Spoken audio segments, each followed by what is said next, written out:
Olá, pessoal. Meu nome é Daniela Nazeta, sou médica colaboradora da Unidade de Valvopatias.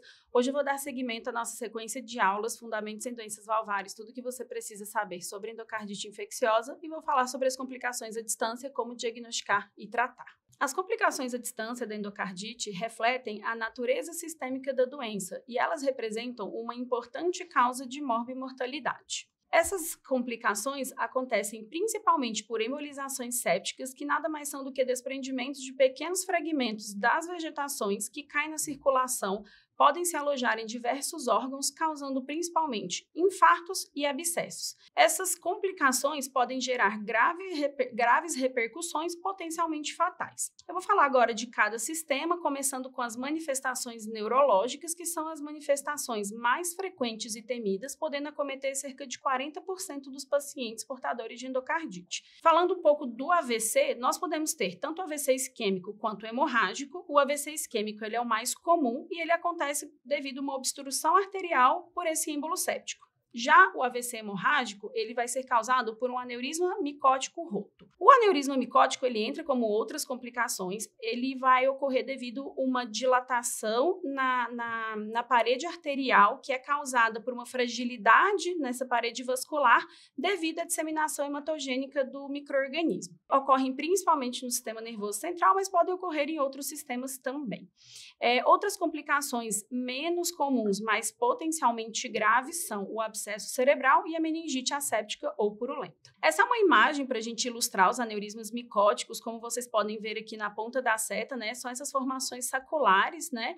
Que têm essa fragilidade na parede que podem se romper causando sangramentos. Essa é uma imagem de uma arteriografia cerebral. Bom, seguindo, o diagnóstico do AVC é feito como qualquer diagnóstico de outras etiologias de AVC, que vai ser uma imagem cerebral com tomografia ou ressonância magnética de crânio. No caso da meningite, na suspeita de meningite, deve ser realizada a punção lombar e na suspeita de aneurismas micóticos pode ser feita angiotomografia ou angiografia por ressonância, porém, quando esses métodos não são conclusivos, a gente pode lançar mão da arteriografia cerebral. O tratamento, ele é um pouco diferente quando a gente fala de AVC, é um pouco diferente das outras etiologias de AVC, então, principalmente para todas essas manifestações, deve ser mantida uma antibiótico terapia por pelo menos 4 a 6 semanas. No AVC isquêmico, a trombólise ela é completamente contraindicada devido ao risco de sangramento de possíveis aneurismas micóticos.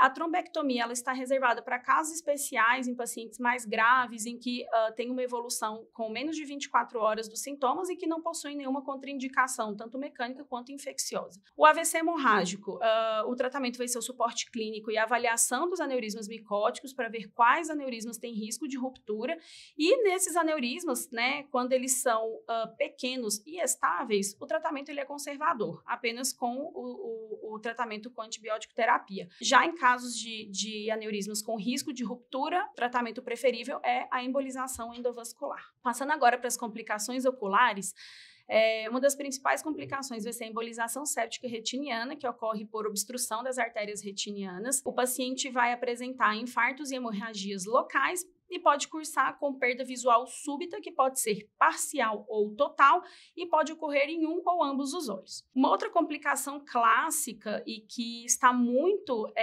relacionada com a endocardite infecciosa, apesar de não ser uma alteração patognomônica, são as manchas de Roth. Elas são lesões hemorrágicas imunomediadas, causadas por uma vasculite local, e o paciente pode cursar de forma assintomática ou apenas apresentar uma turvação visual. Ambos os diagnósticos de ambas as complicações são feitas por exame de fundoscopia, é o único exame indicado para identificação dessas alterações.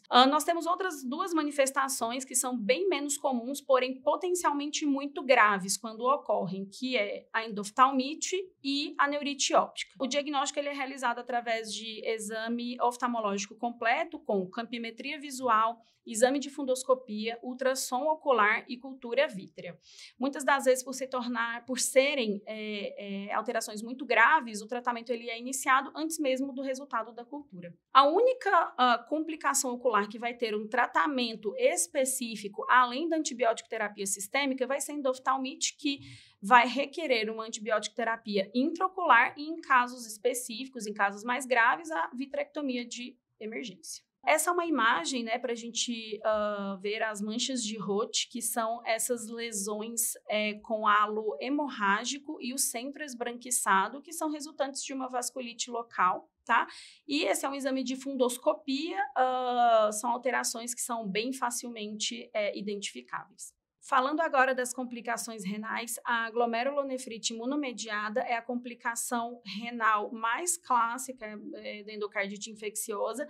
Ela é causada por imunocomplexos circulantes que se depositam nos glomérulos e causam uma inflamação local e lesão renal. O paciente pode cursar com hematúria, proteinúria, insuficiência renal aguda e, no geral, acomete os pacientes com endocardite por estreptococcus do grupo viridans. Outras complicações, né, menos comuns quando falamos de complicações renais são o infarto e o abscesso renal. E o diagnóstico ele é realizado através de tomografia de abdômen, exames laboratoriais como ureia, creatinina e urina 1, que vão mostrar alterações. Em alguns casos, quando esses exames não são conclusivos, há necessidade de biópsia renal. O tratamento ele é feito com o controle da infecção com antibiótico terapia por pelo menos 4 a 6 semanas e normalmente, né, o controle infeccioso é suficiente para controle da função renal. E em casos mais graves e de evolução muito rápida, é necessária pulsoterapia. Passando para as complicações esplênicas, elas são causadas principalmente pela embolização séptica, assim como todas as outras complicações. Então, nós temos principalmente o infarto, que pode cursar de forma assintomática e que é causado por uma obstrução de artéria pelo êmbolo séptico. E o abscesso, onde o paciente vai evoluir com febre, dor e mal-estar e vai ser decorrente de uma infecção tecidual causada por esse êmbolo séptico. Ambas essas alterações, elas podem cursar com ruptura esplênica, que é uma complicação mais grave de instalação rápida, onde o paciente vai apresentar uma dor aguda, sinais de hipotensão e choque hemorrágico. E é necessária a cirurgia de emergência. O diagnóstico é exame de imagem, uma tomografia de abdômen com contraste, onde vão ser mostradas, né, as áreas de necrose e coleções de abscesso. E o tratamento, quando a gente fala do infarto esplênico, vai ser antibiótico terapia mais segmento clínico, tá? O abscesso também, além do tratamento com antibiótico terapia, em alguns casos é necessária a drenagem cirúrgica ou a esplenectomia em casos mais graves, em que temos abscessos maiores, um acometimento maior do baço. E nos casos de ruptura, como eu já havia dito, cirurgia de emergência. Passando para as complicações musculoesqueléticas.